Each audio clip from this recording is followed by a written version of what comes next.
নমস্কার বন্ধুগণ, আজকের এই ক্লাসটিতে তোমাদের প্রত্যেককেই স্বাগত জানাই। আজকের এই ক্লাসটিতে আমরা 5 ফেব্রুয়ারি থেকে 11 ফেব্রুয়ারির গুরুত্বপূর্ণ কারেন্ট অ্যাফেয়ার্সের সমস্ত প্রশ্ন নিয়ে বিস্তারিতভাবে আলোচনা করব।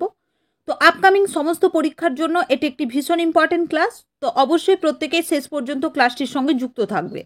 তো দেখো, এখানে আজকে প্রথম প্রশ্ন কি রয়েছে, সম্প্রতি কবে নিরাপদ ইন্টারনেট দিবস বা সেফার ইন্টারনেট ডে পালিত হলো?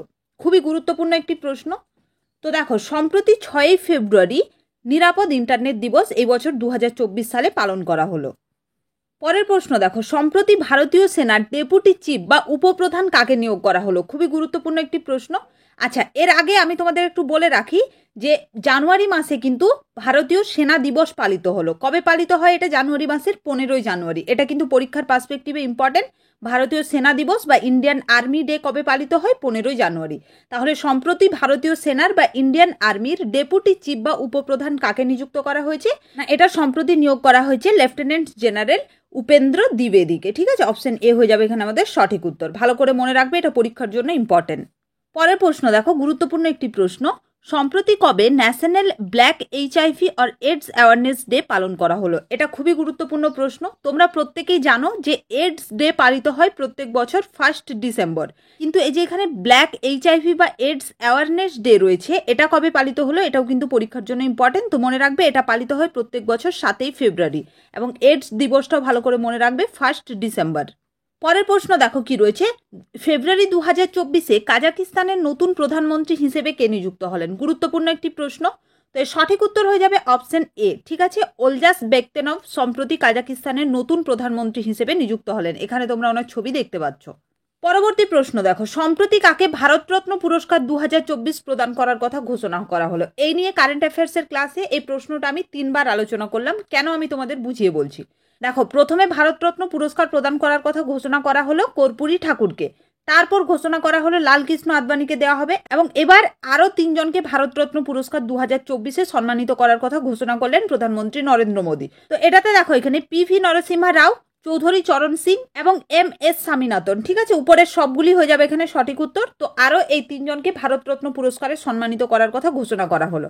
তাহলে এখনো পর্যন্ত আমরা যেটুকু জানতে পেরেছি, তার মধ্যে মোট 5 জনকে ভারতরত্ন পুরস্কার প্রদান করার কথা ঘোষণা করা হয়েছে, যার মধ্যে দেখো কর্পূরী ঠাকুর, লালকৃষ্ণ আদবানি, পিভি নরসিম্হা রাও, চৌধুরী চরণ সিং এবং MS স্বামীনাথন, যাকে আমরা সবুজ বিপ্লবের জনক বলে থাকি। ঠিক আছে, আচ্ছা, এনাদের মধ্যে কিন্তু একমাত্র লালকৃষ্ণ আদবানি যিনি জীবিত রয়েছেন এবং ওনাকে এই পুরস্কার প্রদান করা হচ্ছে। বাকি কিন্তু যে 4 জন রয়েছে, ওনারা কিন্তু মরণোত্তর এই পুরস্কারটা পাচ্ছেন। তো এটা কিন্তু একটু ইম্পর্টেন্ট পরীক্ষার জন্য, ভালো করে মনে রাখবে। চলো, পরের প্রশ্ন দেখো, সাম্প্রতিক কোন সঙ্গীত শিল্পীকে অন্তর্রাষ্ট্রীয় লক্ষ্মীনারায়ণ পুরস্কার প্রদান করার কথা ঘোষণা করা হলো? ইম্পর্টেন্ট প্রশ্ন। তো এর উত্তর হয়ে যাবে অপশন ডি, প্যারেলাল শর্মা। ঠিক আছে, প্যারেলাল শর্মা, যেনাকে সম্প্রতি পদ্ম পুরস্কারও সম্মানিত করা হয়েছে। আমরা সেখানে পদ্ম পুরস্কারের ক্লাসও এটা পড়েছি। তো ওনাকে সম্প্রতি অন্তর্রাষ্ট্রীয় লক্ষ্মীনারায়ণ পুরস্কার প্রদান করার কথাও ঘোষণা করা হয়েছে। তিনি একজন বিখ্যাত সঙ্গীত শিল্পী, খুব ভালো করে এটা মনে রাখবে। পরবর্তী প্রশ্ন কি রয়েছে দেখো, সম্প্রতি LIC মিউচুয়াল ফান্ডের নতুন ম্যানেজিং ডিরেক্টর এবং CEO কাকে নিযুক্ত করা হলো? ভীষণ ইম্পর্টেন্ট প্রশ্ন। এটা কিন্তু LICর MD and CEO নয়, এটা LIC মিউচুয়াল ফান্ডের। এটা ভালো করে তোমরা বুঝবে আগে। তো LIC মিউচুয়াল ফান্ডের MD এবং CEO সম্প্রতি নিযুক্ত হয়েছেন রবি কুমার ঝা। অপশন বি হয়ে যাবে আমাদের সঠিক উত্তর। এবার আমরা LIC সম্পর্কে জেনে নেব। LICর ফুল ফর্ম হচ্ছে life insurance corporation of India, যেটা প্রতিষ্ঠিত হয়েছিল 1956 সালে। সদর দপ্তর রয়েছে মুম্বাইয়ে, এবং মনে রাখবে বর্তমানে চেয়ারম্যান রয়েছেন সিদ্ধার্থ মোহান্তি। এটা ইম্পর্টেন্ট, চেয়ারম্যানটা, এটা ভালো করে মনে রাখবে, LICর বর্তমান চেয়ারম্যানকে রয়েছেন। পরবর্তী প্রশ্ন দেখো, সম্প্রতি নরেন্দ্র মোদীকে কোন দেশের সর্বোচ্চ সম্মানে সম্মানিত করা হলো? গুরুত্বপূর্ণ প্রশ্ন। তো এখানে দেখো, এখানে অপশন সি হয়ে যাবে সঠিক উত্তর। ফিজি এবং পাপুয়া নিউগিনি, এই দুটো দেশের সর্বোচ্চ সম্মানে সম্মানিত করা হলো সম্প্রতি আমাদের দেশের প্রধানমন্ত্রী নরেন্দ্র মোদীকে। ঠিক আছে, বোথ এন্ড বি হয়ে যাবে এখানে সঠিক উত্তর। চলো, পরবর্তী প্রশ্ন আমরা দেখে নেব। সম্প্রতি কোথায় বিশ্ব বই মেলা বা ওয়ার্ল্ড বুক ফেয়ারের আয়োজন করা হলো? ইম্পর্টেন্ট প্রশ্ন। তো সম্প্রতি নিউ দিল্লিতে বিশ্ব বই মেলা বা ওয়ার্ল্ড বুক ফেয়ারের আয়োজন করা হয়েছে।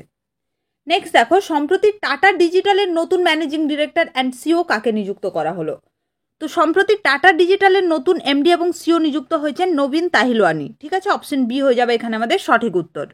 নেক্সট দেখো, সম্প্রতি রাজেন্দ্র প্রসাদ গুপ্ত কোন রাজ্যের নতুন অ্যাডভোকেট জেনারেল নিযুক্ত হলেন? খুবই গুরুত্বপূর্ণ একটি প্রশ্ন, খুব ভালো করে এটা মনে রাখবে।